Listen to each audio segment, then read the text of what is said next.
গ্রামের পানীয় জল সংকট মেটাতে কার্যকর পদক্ষেপ না নেওয়ায় জাতীয় সড়ক অবরোধ করে বিক্ষোভে সামিল হলেন কৈলাসহরের ভগবাননগর গ্রাম পঞ্চায়েতের বাসিন্দারা।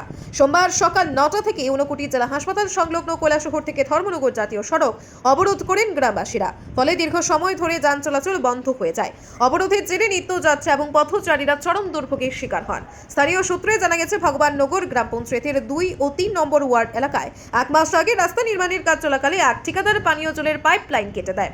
এরপর থেকে জল সরবরাহ বন্ধ হয়ে যায়।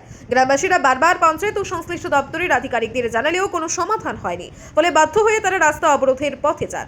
পানীয় জলের দাবিতে ক্ষুব্ধ গ্রামবাসী অবরোধকারী গ্রামবাসীরা জানান, বারবার আবেদন করার পরও প্রশাসন উদাসীন থেকেছে। স্থানীয় বিজেপি নেত্রী ও প্রাক্তন পঞ্চায়েত সদস্য গৌরী রানী চক্রবর্তী বলেন, 1 মাস ধরে পানীয় জলের অভাব চলছে, অথচ কোনো পদক্ষেপ নেওয়া হয়নি। আমরা প্রশাসনের কাছে দ্রুত ব্যবস্থা নেওয়ার দাবি জানাচ্ছি। অবরোধস্থলে উপস্থিত বিজেপি নেতা বিজয় দেবনাথ ও পঞ্চায়েত সদস্য কালীকৃষ্ণ ভট্টাচার্য জানান, পানীয় জল সংকট মেটাতে প্রশাসনের সঙ্গে আলোচনা হয়েছে এবং দ্রুত ট্যাঙ্কারের মাধ্যমে জল সরবরাহ করা হবে। এছাড়া পাইপ সংস্কারের কাজ খুব শীঘ্রই শুরু হবে বলে আশ্বাস দেওয়া হয়। তবে গ্রামবাসীরা স্পষ্টতই সন্তুষ্ট নন। এক ক্ষুব্ধ গ্রামবাসী বলেন, পঞ্চায়েত কংগ্রেস ও বিজেপি যৌথভাবে চালাচ্ছে, কিন্তু সাধারণ মানুষের জন্য কিছু করছে না।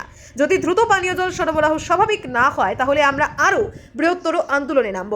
অবশেষে প্রশাসনের আশ্বাসের পর সকাল 11:30 নাগাদ অবরোধ প্রত্যাহার করা হয়। তবে গ্রামবাসীরা জানিয়ে দিয়েছেন, যদি দ্রুত জল সরবরাহ স্বাভাবিক না হয়, তাহলে তারা আরও কঠোর আন্দোলন গড়ে তুলবেন।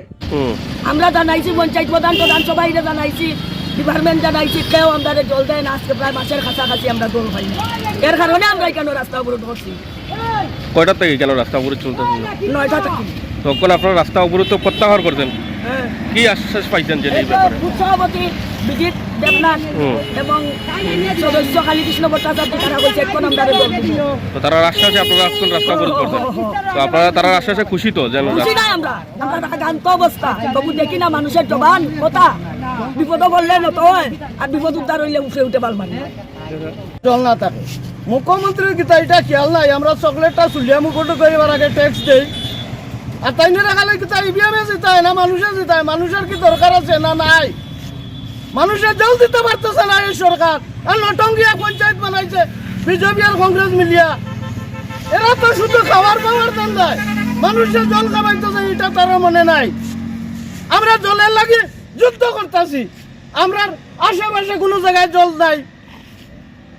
ওই তো 1 কিলোমিটার দূরে আমার বাড়ি থেকে জল আছে। তারা এইটা বারে বারে অনুরোধ করার পরে তারা আমরা জল দিতে বলতে পারতেছে না। নটঙ্গি পঞ্চায়েত বানাইছে, আমরা কি না করি এরারে? আমরা তাড়াতাড়ি জল দেওয়া হোক, আর নাইলে আরো বহুত বড় আন্দোলন লাগে আমরা তৈরি আছি। আপনার